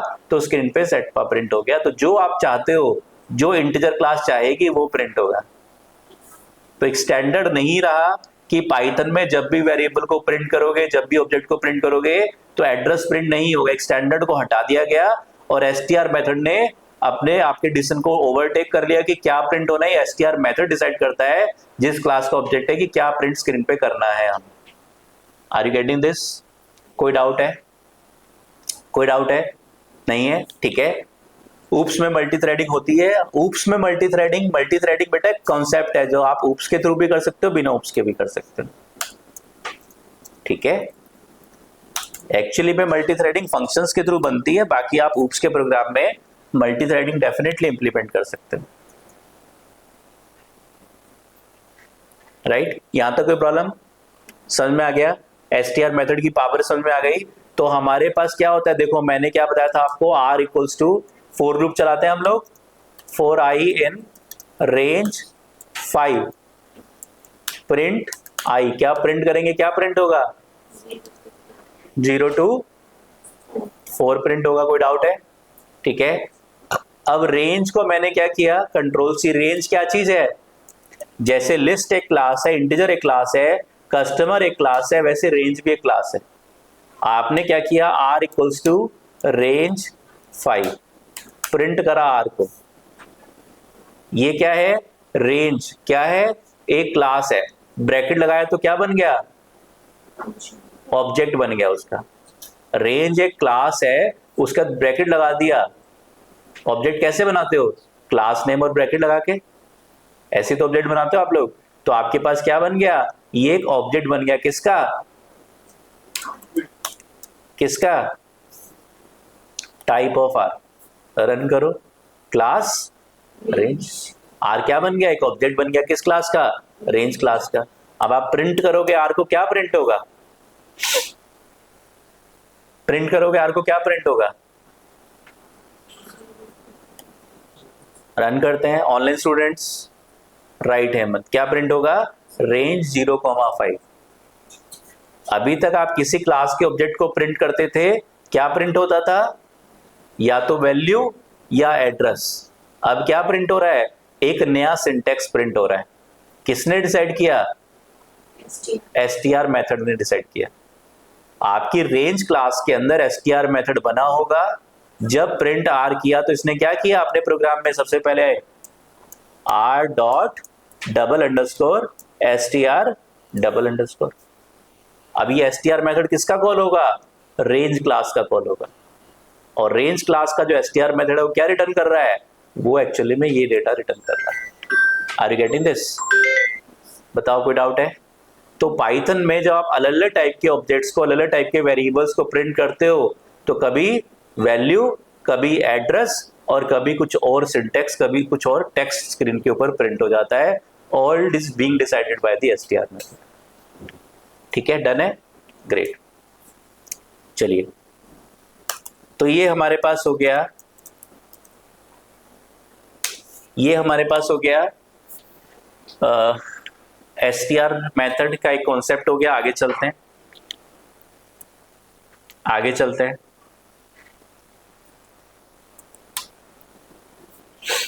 आगे चलते हैं, ठीक है। रेंज के बारे में डिस्कस कर लिया, टाइप के बारे में डिस्कस कर लिया, ठीक है। हमने एमआरओ के बारे में डिस्कस कर लिया। तो ये हमारा इनहेरिटेंस और पॉलीमॉर्फिज्म कंप्लीट हो गया, ठीक है। इनहेरिटेंस और पॉलीमॉर्फिज्म कंप्लीट हो गया।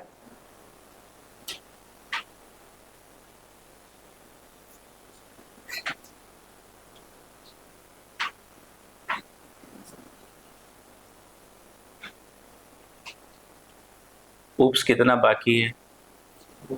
एक्चुअली मैं तो इतना ही ऊप्स पढ़ाता हूँ, ठीक है, क्योंकि पाइथन में जो बाकी कुछ कॉन्सेप्ट्स हैं ऊप्स के, ठीक है, अगर ऊप्स वैसे मैं पढ़ा लगूँ तो 3 महीने खाली ऊप्स भी पढ़ा सकता हूँ मैं, इतना ऊप्स तो आता है मुझे, ठीक है। लेकिन आपका इतने से काम चल जाना चाहिए, ठीक है।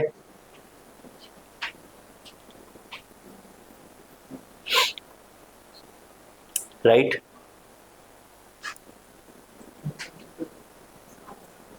तो हमने डिस्कस किया था what is try and except. Try and except बेटा एक्सेप्शन हैंडलिंग आगे का टॉपिक है, ठीक है। एक्सेप्शन हैंडलिंग अभी आएगा, विद इन 2-3 क्लासेस आ जाएगा। सो हमारे पास अब हमने क्या डिस्कस कर लिया, हमने डिस्कस कर लिया ऊप्स के कॉन्सेप्ट्स को। तो ऊप्स के कॉन्सेप्ट्स में हमने डिस्कस किया था पॉलीमॉर्फिज्म के बारे में, ठीक है। पॉलीमॉर्फिज्म के बारे में कितने टाइप का होता है, कौन कौन सा? ओवरलोडिंग एंड ओवरराइडिंग, ठीक है। तो ओवरलोडिंग पाइथन सपोर्ट नहीं करता। Overloading is also called compile time polymorphism, and overriding is also called runtime polymorphism। runtime polymorphism, ठीक है। तो ये 2 टाइप का होता है हमारे पास, कंपाइल टाइम और रन टाइम। ओवरराइडिंग में क्या होता है, ओवरलोडिंग में क्या होता है, ओवरलोडिंग में अगर आपने 2 फंक्शन सेम नाम से बना दिए, एक में 2 आर्गुमेंट है, दूसरे में 3 आर्गुमेंट है। ओवरलोडिंग किसको बोलते हैं? Same function name with different arguments in same class. Same function name with different arguments in same class. आपके पास क्लास C1 है, उसमें मेथड 1 भी बना है जिसके अंदर 2 आर्गुमेंट है, और मेथड 1 बना है दूसरा वाला, इसमें 3 आर्गुमेंट है। तो इसको क्या बोलते हैं? ओवरलोडिंग बोलते हैं। लेकिन पाइथन में सेकंड वाला एग्जिस्ट करता है, पहले वाला एग्जिस्ट नहीं करता, तो ओवरलोडिंग होती नहीं है। तो ओवरलोडिंग में क्या होता है, जहां जिन लैंग्वेज में ओवरलोडिंग होती है उसमें अगर 2 आर्गुमेंट से कॉल करोगे तो फिक्स है कौन सा मेथड कॉल होगा, 2 वाला। अगर 3 आर्गुमेंट से कॉल करोगे तो कौन सा कॉल होगा, 3 वाला, ठीक है। तो क्या होगा, आपके प्रोग्राम रन होने से पहले ही डिसाइड हो जाता है कि कौन सा फंक्शन रन होने वाला है। तो उसको क्या बोलते हैं, कंपाइल टाइम पॉलीमॉर्फिज्म। लेकिन ओवरराइडिंग में क्या होता है, जब आपने ऑब्जेक्ट बनाया, मेथड को कॉल किया, तो चेक होगा क्या चाइल्ड में शो डेटा है, रन टाइम पे चेक होगा क्या चाइल्ड में शो डेटा है तो चाइल्ड वाला शो डेटा, और नहीं है तो पेरेंट वाला शो डेटा। तो इसलिए ओवरराइडिंग को रन टाइम पॉलीमॉर्फिज्म भी बोलते हैं, ठीक है। तो ओवरराइडिंग में कौन सा मेथड कॉल होना है रन टाइम पे डिसाइड होता है, लेकिन ओवरलोडिंग में पहले से ही डिसाइड हो जाता है प्रोग्राम के रन होने से, ठीक है। डन है, चलिए, ठीक है। अगर आप चाहो तो एक प्रोजेक्ट ट्राई करो बनाने का using try to make a project, लेकिन उसके लिए बहुत जरूरी है बहुत अच्छे से पहले पूरा ऊप्स अच्छे से रिवाइज कर लो। Make a project on inheritance. क्या बनाना है, HRMS बनाना है। ह्यूमन, दुनिया का सबसे जो पॉपुलर सॉफ्टवेयर पहला है वो CRM और दूसरा है HRMS, ठीक है, human resource management system.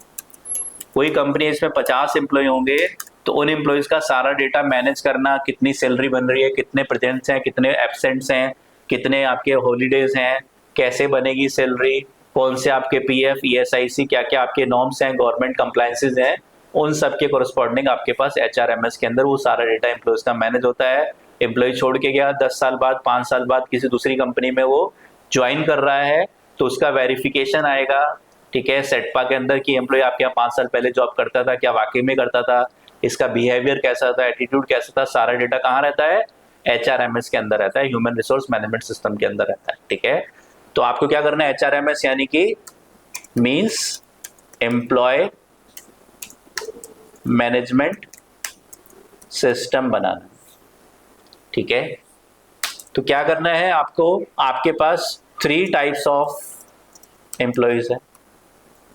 Number 1 manager,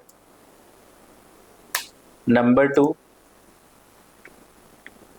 manager या सेल्स मैनेजर, नंबर 2 ट्रेनर, ठीक है, और नंबर 3 आपके पास सेल्स मैनेजर, ट्रेनर, और नंबर 3 आपके पास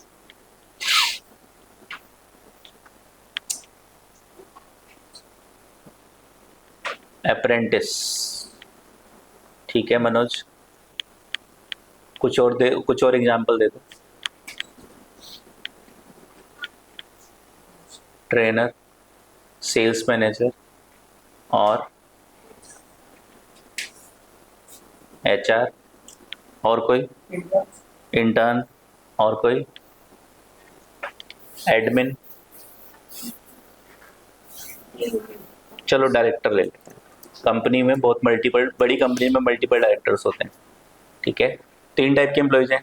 सेल्स मैनेजर, सेल्स मैनेजर की क्या क्या प्रॉपर्टीज होंगी, ID होगा, नेम होगा, एज, मोबाइल नंबर, और एक ले लेते हैं हम टेरिटरी, कि सेल्स मैनेजर है उसके पास एशिया पैसिफिक टेरिटरी है बड़े लेवल पे, या फिर छोटे लेवल पे दिल्ली टेरिटरी अलग बंदे के पास है, गाजियाबाद अलग के पास है, नोएडा अलग के पास है, मेरठ अलग के पास है, मुरादाबाद अलग टेरिटरी है। तो अलग अलग आपके पास क्या है, सेल्स मैनेजर की अपनी अलग अलग टेरिटरीज हैं।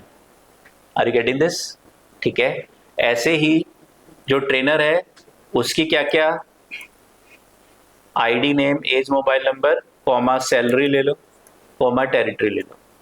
ट्रेनर की क्या क्या आपके पास प्रॉपर्टीज हैं, ID, name, age, mobile number, salary तो सभी की होगी, ठीक है, लेकिन ट्रेनर की अपनी एक अलग क्या हो जाएगी, टेक्नोलॉजी या कोर्स, कि ट्रेनर कौन सा कोर्स पढ़ा रहा है, ठीक है। आपका सेल्स मैनेजर की अपनी कोई टेक्नोलॉजी नाम से, ठीक है, वो नहीं होगी फील्ड, लेकिन ट्रेनर की अपनी कोई टेरिटरी नहीं होगी कि हाँ ट्रेनर भेदभाव कर रहा है कि नहीं बिहार का बच्चा आ रहा है तो मेरे गांव का मैं पढ़ाऊंगा, नहीं तो बाकी को नहीं पढ़ाऊंगा या उतना अच्छा नहीं पढ़ाऊंगा, ठीक है। तो ट्रेनर की अपनी कोई टेरिटरी नहीं है, ट्रेनर की अपनी टेक्नोलॉजी है, राइट।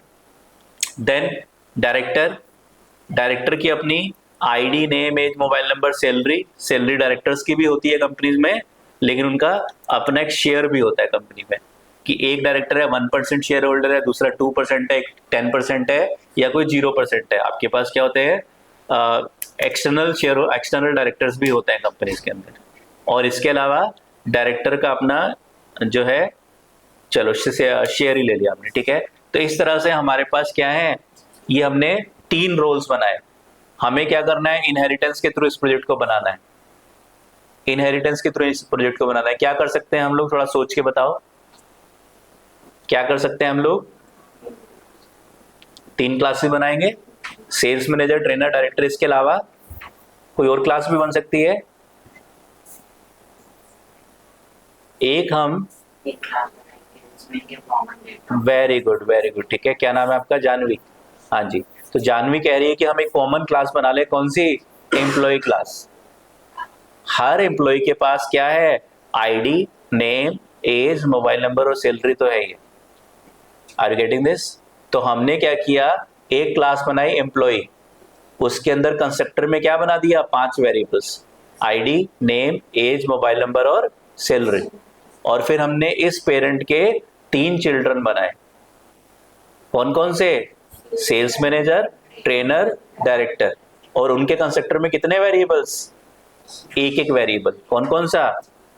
सेल्स मैनेजर में टेरिटरी, और सेल्स मैनेजर क्या करेगा, अपने पेरेंट की प्रॉपर्टीज को भी एक्सेस कर लेगा। जब आप सेल्स मैनेजर का ऑब्जेक्ट बनाओगे तो कितने वेरिएबल्स बन जाएंगे? 6 वेरिएबल्स, 5 पेरेंट वाले और 1 चाइल्ड वाला। Are you getting this? ठीक है। इसी तरह से आपने ट्रेनर के लिए क्या बनाया, 5 वेरिएबल्स बनाए, और पेरेंट के और 1 टेक्नोलॉजी आपके चाइल्ड के कंस्ट्रक्टर में आएगा, और सुपर डॉट इनिट से पेरेंट का कंस्ट्रक्टर भी कॉल हो जाएगा और उसके वेरिएबल्स भी बन जाएंगे। डन है? ठीक है। फिर आपने क्या किया, फिर आपने डायरेक्टर के लिए ऐसे ही आपने शेयर नाम से कंस्ट्रक्टर के अंदर एक वेरिएबल बनाया, और बाकी 5 वेरिएबल्स आपके कहां से आ गए, पेरेंट से आ गए। Are you getting this? तो अभी तक जितने कॉन्सेप्ट्स आपने इनहेरिटेंस में पढ़े हैं, वो कॉन्सेप्ट्स काफी बच्चों ने पढ़े होते हैं पहले से। जिन्होंने प्रोग्रामिंग पढ़ी, और प्रोग्रामिंग में ऊप्स कम बच्चे पढ़ते हैं, जिन्होंने प्रोग्रामिंग में ऊप्स पढ़ा है उन्होंने ये कॉन्सेप्ट्स पढ़े होते हैं। लेकिन जब इंडस्ट्री में काम करते हैं तो ये पता नहीं चलता कि किसको पापा बनाना है और किसको बेटा बनाना है। ठीक है। तो अगर आपने एक भी प्रोजेक्ट बना लिया इनहेरिटेंस के थ्रू, तो फिर आपको वो पापा बेटा वाला कॉन्सेप्ट समझ में आ जाएगा। तब आप डिसाइड कर पाओगे, अगर मैं ये इतना सा एग्जाम्पल नहीं लिखता तो आपने इनहेरिटेंस तो समझ लिया था, लेकिन इनहेरिटेंस का इंडस्ट्री में क्या यूज है वो समझ में नहीं आया था अभी तक आपको। इतना लिखने से ही केवल आपको ये कॉन्सेप्ट समझ में आ गया कि इनहेरिटेंस का इंडस्ट्री में यूज क्या है। Are you getting this? ऐसे मेथड्स जो हमें डायरेक्टर में भी चाहिए, ट्रेनर में भी चाहिए, सेल्स मैनेजर में भी चाहिए, कहां लिख देंगे, एम्प्लॉय क्लास में बना देंगे। और जो मेथड हमें केवल डायरेक्टर क्लास में चाहिए, वो डायरेक्टर, जो प्रॉपर्टी डायरेक्टर की है, शेयर के ऊपर कुछ काम करना है, ठीक है, ऐड शेयर करने हैं, सब्ट्रैक्ट शेयर करने हैं, डिलीट शेयर करने हैं, कुछ काम कर रहे हैं खाली शेयर्स के ऊपर, तो कहां बनाएंगे, चाइल्ड क्लास में बना देंगे, डायरेक्टर क्लास में बना देंगे। Are you getting this? समझ में आ रहा है कौन सा इनहेरिटेंस है, कौन सा इनहेरिटेंस है? Online students,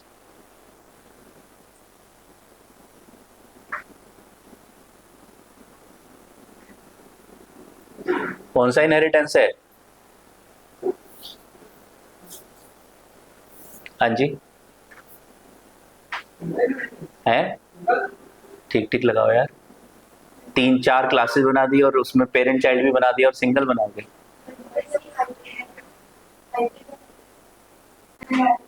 hierarchical, very good. कौन सा इनहेरिटेंस है? Hierarchical inheritance, that is employee class is the parent to sales manager class, trainer class and director class। ठीक है, 1 class, 1 parent and 3 children, 1 parent and 3 children। ठीक है, तो क्या है, आपके पास एक पेरेंट है, 3 चिल्ड्रन है, और डायरेक्टर, क्या डायरेक्टर के पास टेक्नोलॉजी होगी? नहीं होगी। तो डायरेक्टर का पेरेंट ट्रेनर नहीं होगा, डायरेक्टर का केवल एक पेरेंट है, दैट इज एम्प्लॉय क्लास। ठीक है, ट्रेनर का केवल एक पेरेंट है, एम्प्लॉय क्लास। तो एम्प्लॉय क्लास के अंदर क्या आएगा, एम्प्लॉय क्लास के अंदर आपके पास जो प्रॉपर्टीज आएंगी, दैट इज एम्प्लॉय क्लास के जो वेरिएबल्स होंगे वो कौन कौन से होंगे, ID, name, age, mobile number और सैलरी। ठीक है, और डायरेक्टर क्लास के जो वेरिएबल्स होंगे, variables of employee class plus shares and so on. ठीक है, बताओ, ट्राई करोगे बनाने का प्रोग्राम? मुश्किल प्रोग्राम नहीं है ज्यादा। ठीक है, अगर आपको इनहेरिटेंस समझ में आ गया आपको पता चल गया कि पेरेंट्स के मेथड को कैसे कॉल करना है, पेरेंट के ऑब्जेक्ट्स कैसे बनाने हैं कंस्ट्रक्टर के अंदर, पेरेंट का कंस्ट्रक्टर कैसे कॉल होना है चाइल्ड के कंस्ट्रक्टर के अंदर, तो ज़्यादा मुश्किल कॉन्सेप्ट नहीं है। ठीक है, तो पहले ट्राई करना, नहीं बनेगा और आप लोग बोलोगे तो फिर मैं आपको बनवाऊंगा प्रोजेक्ट। ठीक है, डन है, राइट।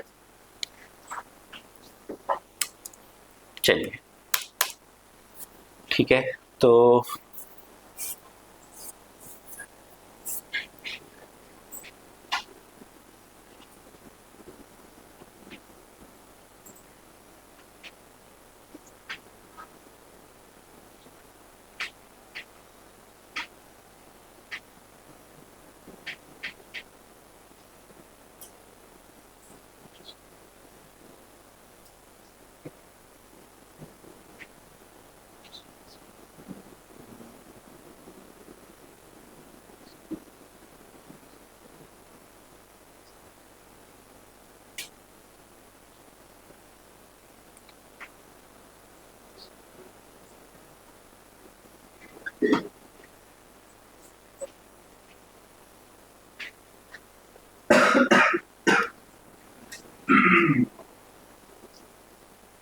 कल से एडवांस कॉन्सेप्ट, हाँ जी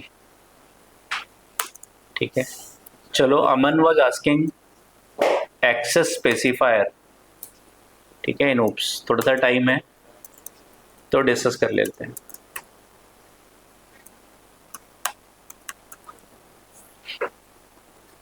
ठीक है, एक्सेस स्पेसिफायर्स, हैप्पी नंबर पे भी आ जाते हैं। भूल जा रहा हूँ शायद मैं, देखना हैप्पी नंबर होता है क्या है। प्रोग्राम बड़ा सिंपल होगा मुझे पता है। ठीक है, और चिंता मत करो, क्लास खत्म होने से पहले आपका जो सपना है वो पूरा कर दूंगा। एक्सेस पर होता क्या है हैप्पी नंबर, पढ़ के बताऊंगा मैं। हाँ, छोटा सा लॉजिक होगा, ठीक है, नहीं तो एक छोटी सी वीडियो बना के मुझे भेज देना शायद कि हैप्पी नंबर क्या होता है। चलिए, एक्सेस स्पेसिफायर, ठीक है, और उसको यूट्यूब पे जरूर अपलोड कर देना, अपने अपने चैनल्स बना लो सब लोग।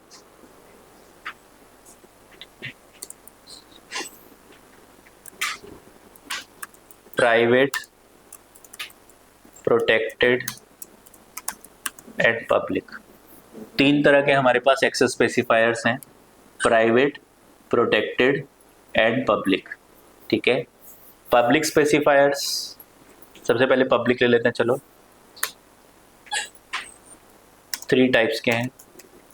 पब्लिक ले लेते हैं, can be accessed anywhere in child, in itself और चाइल्ड और आउटसाइड क्लास। पब्लिक। प्रोटेक्टेड ले लेते हैं, can be accessed only in itself और in child class. Private, can be accessed only in itself। ठीक है, तो ये एक्सेस स्पेसिफायर जनरली मैं पढ़ाता नहीं हूँ, फिर भी अमन ने पूछा है तो मैं पढ़ा देता हूँ। ठीक है, क्यों नहीं पढ़ाता हूँ, क्योंकि पाइथन ने एक्सेस स्पेसिफायर्स के कॉन्सेप्ट्स को काफ़ी ज़्यादा फ्लेक्सिबल कर दिया है। ठीक है, काफ़ी ज़्यादा फ्लेक्सिबल कर दिया है। एक्सेस स्पेसिफायर्स का अपना, ठीक है, real definition of access specifiers as per oops concepts, ठीक है, जो C++ में यूज्ड इन C++ और जावा या जो बाकी जो भी आपकी oops बेस्ड प्रोग्रामिंग लैंग्वेज हैं उनके अंदर definition of access specifier as per oops कॉन्सेप्ट्स यूज्ड इन C++ और जावा। ठीक है, following is the real definition of access specifiers as per oops concepts used in C++, Java और other languages। ठीक है, क्या है पब्लिक, ठीक है, एक्सेस स्पेसिफायर्स 3 टाइप्स के होते हैं, are used to specify variables और फंक्शंस। जो हम वेरिएबल्स और फंक्शंस, क्लास की प्रॉपर्टीज क्या होती हैं? वेरिएबल्स और फंक्शंस होते हैं। हम चाहते हैं कि हम एक ऐसा वेरिएबल या ऐसा फंक्शन बनाएं जो केवल क्लास के अंदर यूज हो पाए, तो हमें उसको कैसा बनाना पड़ेगा? प्राइवेट बनाना पड़ेगा। हम चाहते हैं कि ऐसा वेरिएबल या फंक्शन बनाए जो केवल क्लास के अंदर या चाइल्ड क्लास के अंदर यूज हो पाए, बाहर यूज ना हो पाए, तो कैसा बनाएंगे? प्रोटेक्टेड बनाएंगे। हम एक ऐसा फंक्शन या वेरिएबल बनाना चाहते हैं जो कहीं पे भी यूज हो पाए, तो कैसा बनाएंगे? पब्लिक बनाएंगे। Are you getting this? कोई डाउट है? समझ में आ गया? तो क्लास की प्रॉपर्टीज है वेरिएबल्स एंड मेथड्स। वेरिएबल्स या फंक्शन स्पेसिफाई करने के लिए कि जो वेरिएबल या फंक्शन आप बना रहे हो वो किस टाइप का है, वो आप चाहते हो कि केवल क्लास के अंदर यूज हो पाए, क्लास के बाहर यूज ही ना हो, तो प्राइवेट होगा। अगर वो क्लास में और क्लास के चाइल्ड में यूज हो पाए, चिल्ड्रन में यूज हो पाए, तो फिर वो प्रोटेक्टेड होगा। और वो कहीं भी यूज हो पाए पूरी दुनिया में, तो फिर वो पब्लिक होगा। ठीक है? but in Python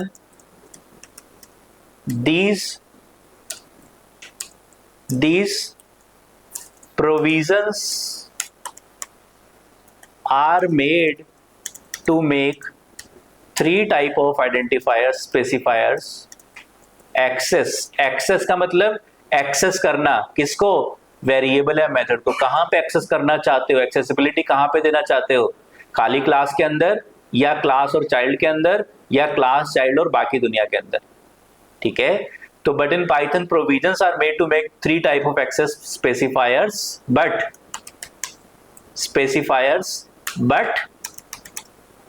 but these all type of variables or methods can be accessed anywhere in the program। ठीक है? क्या है Python works on belief based system.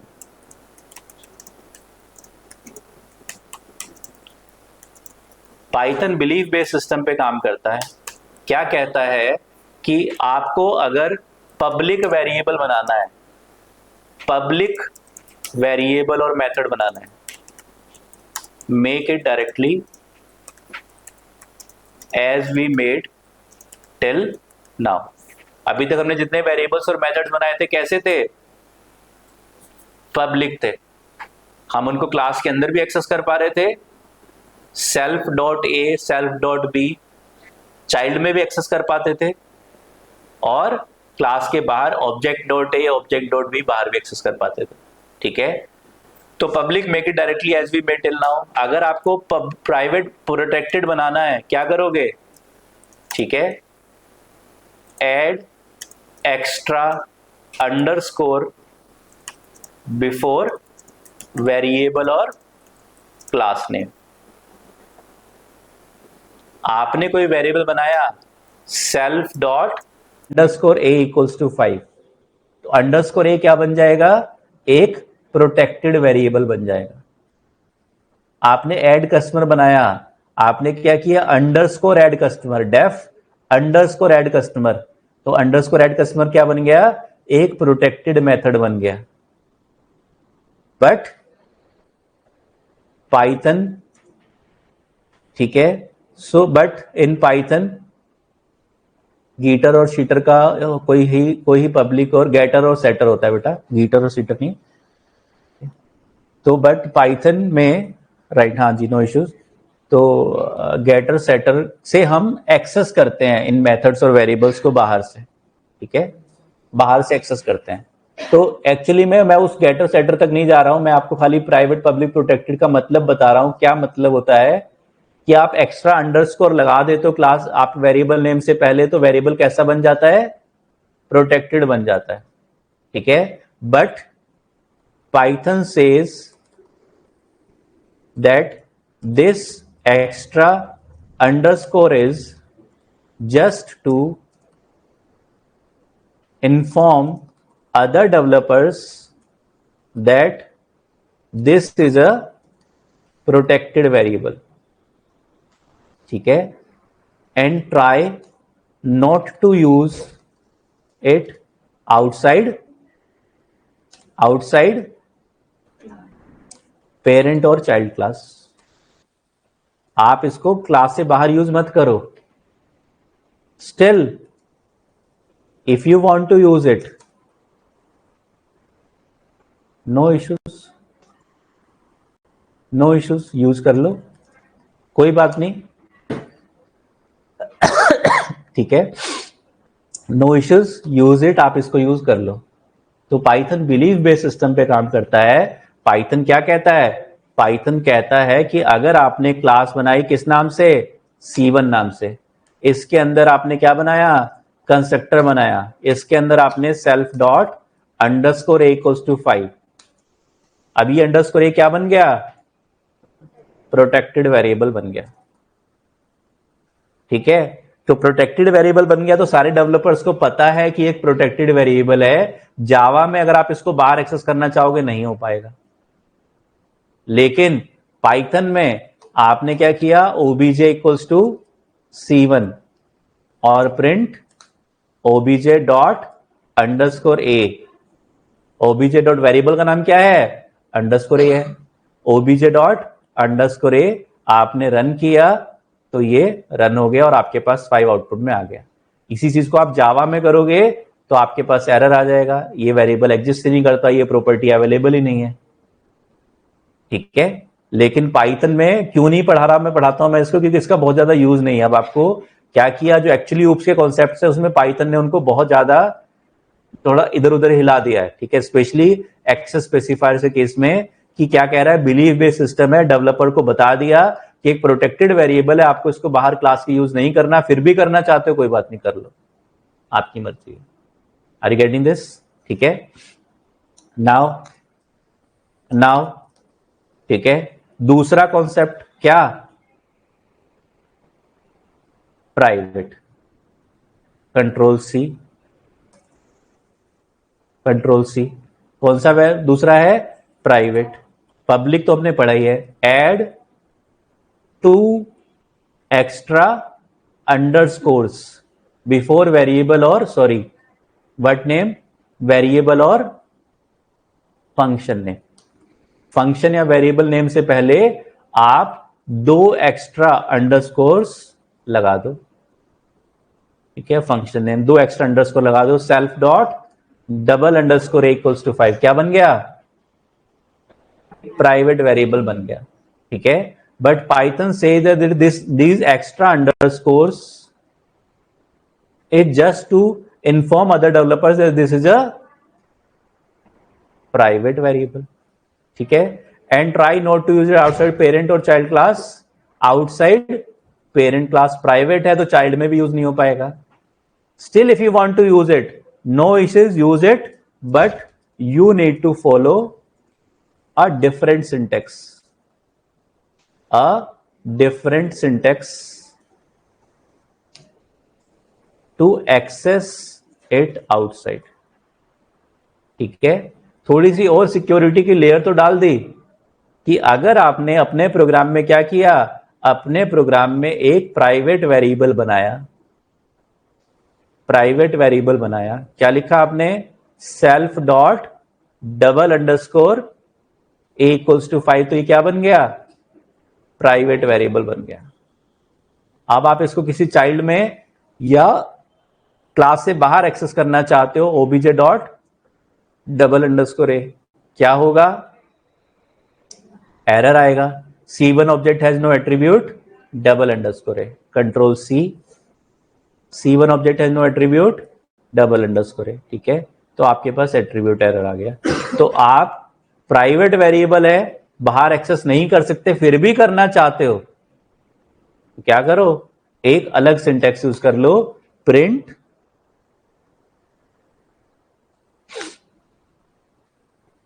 Print आपको एक अलग सिंटेक्स यूज करना पड़ेगा। Print OBJ dot underscore C1 double underscore ए। Run करते हैं तो हमारे पास आउटपुट में 5 आ गया। ठीक है, तो पाइथन क्या कहता है कि प्राइवेट वेरिएबल है, डेवलपर को बता दिए कि प्राइवेट वेरिएबल है, इसको बाहर एक्सेस मत करो, चाइल्ड में एक्सेस मत करो। फिर भी करना चाहते हो तो फिर एक एक्स्ट्रा लेयर डाल दी कि नहीं, नॉर्मली एक्सेस नहीं हो पाएगा। जैसे अभी तक आप प्राइवेट नॉर्मल वेरिएबल पे पब्लिक वेरिएबल को एक्सेस करते आ रहे थे, अब आपको क्या करना पड़ेगा, अगर आप प्राइवेट वेरिएबल को क्लास के बाहर या चाइल्ड में एक्सेस करना चाहते हो तो आपको सिंटेक्स लिखना पड़ेगा object name dot underscore class name, और फिर बिना डॉट के डबल अंडरस्कोर या जो भी एक्चुअल वेरिएबल का नेम है वो आपको मेंशन करना पड़ेगा। तो आपका जो वेरिएबल है वो क्लास के बाहर या चाइल्ड में भी एक्सेस हो जाएगा, अगर वो इवन प्राइवेट वेरिएबल है। यही चीज अगर आप जावा में सी प्लस प्लस में ट्राई करोगे तो वहां पे बाहर एक्सेस नहीं हो पाएगा। डन है? बताओ, कोई डाउट है? ठीक है, तो सिंटेक्स क्या है? Use it, but you need to follow different syntax to access outside. That is object name dot underscore class name double underscore variable name. Variable name, जो भी आपके वेरिएबल का नेम है उसको एक्सेस कर लो। इस सिंटेक्स को आप फॉलो करके क्लास के बाहर भी इसको एक्सेस कर सकते हो। बताओ, कोई डाउट है तो? हाँ जी, ऑनलाइन स्टूडेंट्स को डाउट है?